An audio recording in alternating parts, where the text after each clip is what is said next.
రే రే మరి మొదలెస్తాం దిష్టి బొమ్మలా కూర్చొని నిద్రపోతున్నావంటా? లేదమ్మా పని చేస్తుంటాను. రే అడ్డగాడిద పైగా అబద్ధాలు కూడా.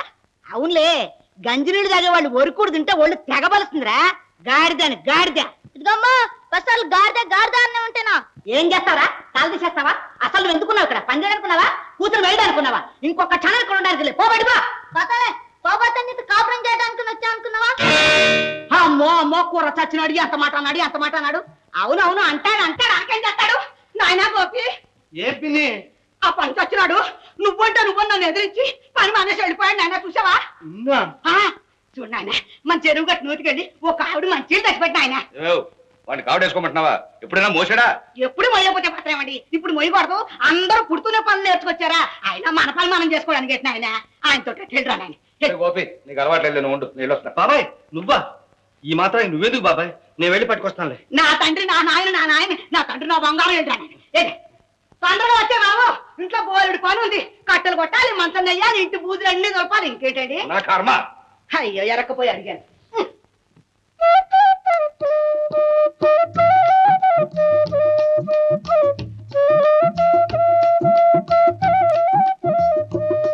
వదినా అబ్బాయి నీ బట్టలే సర్దుతున్నా.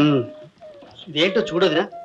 పొద్దున బుల్లెమ్మ పిన్ని ఇంట్లో చొక్క నీళ్ళలా లేవని గోల పెడితేను చెరువుకెళ్ళి ఒక ఆవిడ నీళ్లు పట్టుకొచ్చా. అప్పటి నుంచి ఇక్కడ ఏదో మంటగా ఉంది.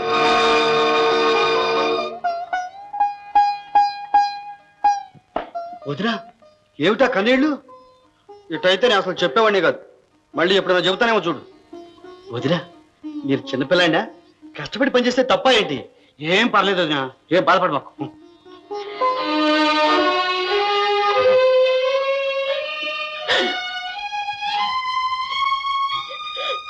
దసరా బుల్లోడు పుట్టినరోజు భోజనాలు ఈ రోజు సొంత ఇంట్లో.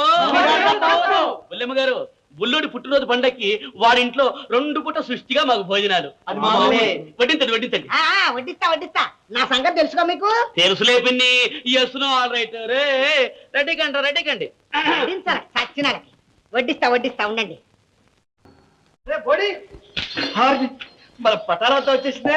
నీ పుట్టినరోజు నా భోజనాలు ఎక్కడ? మా భోజనాలు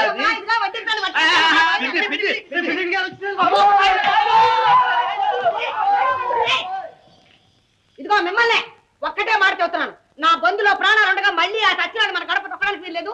మన అబ్బాయి కోచ్ చచ్చినంత తినడానికి వీల్లేదు. నా యాద నేనేం చేశానే?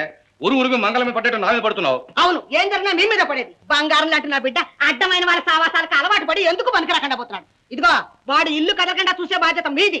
నా మాట కాదంటే ఏం చేస్తానో తెలుసుగా. జాగ్రత్త. వాడిని అదుపులో పెట్టుకుంటారో అల్లరి పాలవుతారో ఆలోచించుకోండి.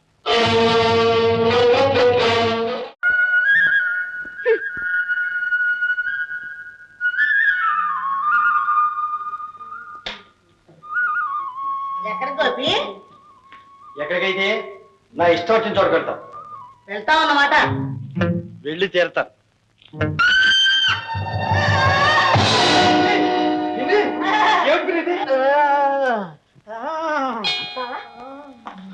ఏమిటిది? అత్తయ్యకి ఏమైంది? ఏమో నిర్మల, నేను బయటికి వెళ్దామని బయలుదేరాను. ఒక అడుగేసానో లేదో డాములు పడిపోయింది.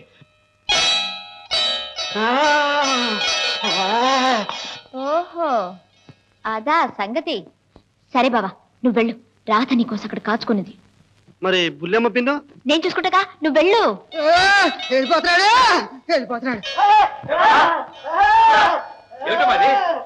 ఏం లేదు మావయ్య, ఇది ఒక రకమైన మూర్ఛ రోగం. నా యాల్ది ఉన్న రోగాల తాలకి మాయదారి రోగం ఒకటి వచ్చిందే. వస్తుందిలే మావయ్య, నీకు తెలీదు. ఎవరైనా తనకిష్టం లేని పని చేస్తే వచ్చేస్తుంది. మరి దీనికి ఏంటమ్మా చేయడం? ఉంటు మావయ్య, నాకు తెలుసుగా. మా కాలేజ్ లో ఒక అమ్మాయికి ఇలాగే వచ్చింది. ఎర్రగా అట్ల కాడ కాల్చి 2 వాతులు గట్టిగా వేస్తే ఠాని ఎగిరిపోయింది.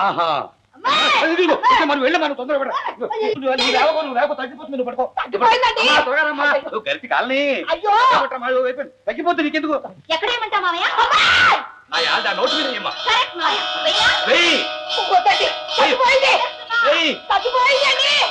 తగ్గిపోయిట్టే ఉంటుంది. తగ్గదు. పోకిరి జబ్బు.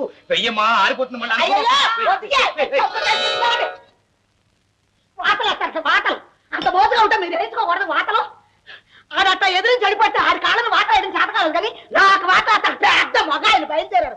ఇదిగో ఆకాశాలు చెబుతున్నాను. ఈసారి ఆడు బయటకు వెళ్ళాడంటేనా మీ సంగతి తేల్చి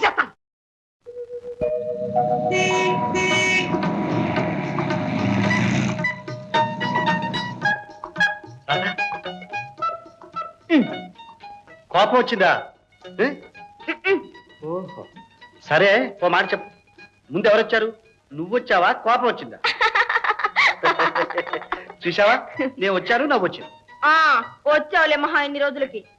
సొంత ఆస్తి, సొంత ఇల్లు, సొంత మనుషులోకి వెళ్ళావు. నేనెందుకు జ్ఞాపకం ఉంటాను? ఇదిగో ఇట్లాంటి మాట్లాడినావంటే పగలగొట్టాను. గోపి,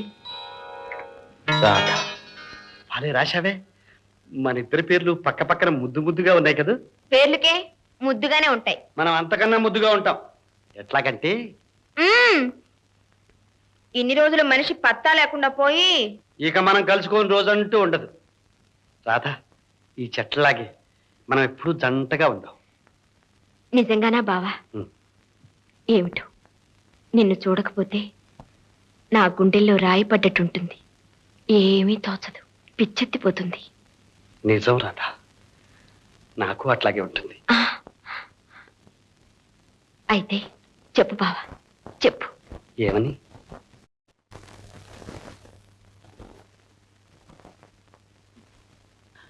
పూలమ్మిన చోటే కట్టెలు అమ్మాల్సి వస్తుందని కల్లో కూడా అనుకోలేదు. అవునండి, ఇంకా మనం ఈ ఊర్లో ఉండలేం. ఈ అపవాదులు, ఈ అపనిందలు మనం భరించలేం. చూడండి, రాధకి ఏదో సంబంధం చూసి దాన్ని ఒక ఇంటిదాన్ని చేసేస్తే మన బాధ్యత తీరిపోతుంది. ఆ తర్వాత మనం ఈ ఊరు విడిచే వెళ్ళిపోదాం. ఏమండి, వెళ్ళి పంతులు గారితో మాట్లాడండి. పెళ్ళా? ఇప్పుడు పెళ్ళింటే మాటలా? సరే. గురు శిష్యులు ఇద్దరు బాగా కుదిరారు. ముహూర్తం పెట్టించండి అంటే కూర్చొని తూగుతున్నారా? ముహూర్తాలు కూడా అలాగే తూగుతున్నాయండి. ఈ నెల ఆషాఢం, ముహూర్తాలు లేవు. పై నెల మూఢం, పనికి రాదు. ఇక పోతే మీరు నోరమయ్యండి. పోనండి పంతులు గారు, జరగని పెళ్లికి శాస్త్రాలని ఎందుకు? ఏదో ముహూర్తం పెట్టండి. అదేమిటమ్మా అశుభంగా? ఈ పెళ్లి జరగటం మీకు నాన్నకు శుభం, నాకు అశుభం. ఊరుకుంటావు లేదా? నాన్న, నేను ఊరుకున్నా ఊరుకోకపోయినా ఈ పెళ్లి మాత్రం జరగదు.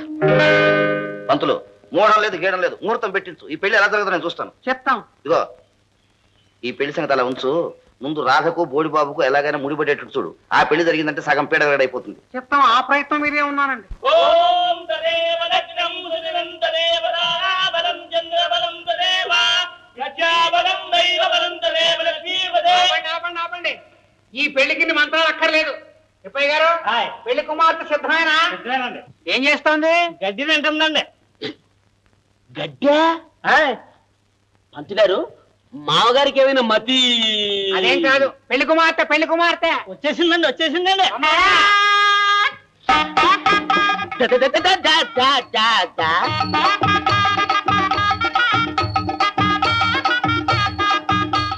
పంతులు, వేళాకోళంగా ఉందా? పెళ్లి కూతురు చేస్తానన్నావు, గాడిని తీసుకొచ్చావు. అది ఆడదా? గాడిదే. ఆడగాడిదేనయ్యా. ఆ మూడు పడేదాకా నువ్వే బాల్ చేకు, బెదిరిపోతుంది. ఏమయ్యా, మమ్మల్ని ఇంట్లో వెళ్ళకుండా ఇదే నువ్వు చేసే పని? నలుగురిలో నవ్వులు పాలు చేస్తావా? దక్షిణ కోసం కక్కుర్తి పడ్డాడు దుర్మార్గుడు. దక్షిణ కోసం కాదయ్యా, దోష నివారణార్థం. తొందరగా తాళి కట్టావు. ఏ రాయికో కట్టమంటే కడతానయ్యా, ఏ చెట్టుకో కట్టమంటే కడతానయ్యా.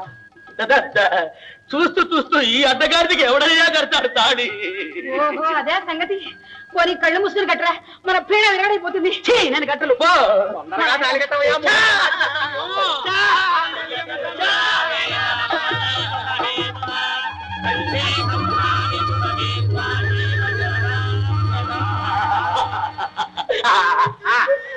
ఇంక పెళ్లి కుమార్తెతో ప్రదక్షిణం కానివ్వండి. అదొకటి ఉందా? ఒరే ఎనెక్కడ పెళ్లి కూతురు తన్నుద్ది. నవగయ్యా నా కర్మ. అమ్మా, నీ కోడలు సిగ్గుపడుతుంది. అనకండి, చూడిది. చూడిదా? ఆ మాట తాళి కట్టక ముందు ఎందుకు చెప్పలేదురా గాడిదా? చెయ్యి నీచురాలా, పొట్టలో ఉండేది గడ్డి అనుకున్నాను, అది బిడ్డ. నువ్వు నా పెళ్ళాన్ని కాదు. ఎవడా ద్రోహి? చెప్పు కులట. అమ్మయ్యా, ఇవాళతో మీ వాడి దోషం నివారణ అయిపోయింది. దోషం నివారణ అయింది, కానీ మన పరువు పోయింది. అది బజార్లో కనపడితే బోడిబాబు పెద్ద పెళ్ళ ఉంటారయ్యా.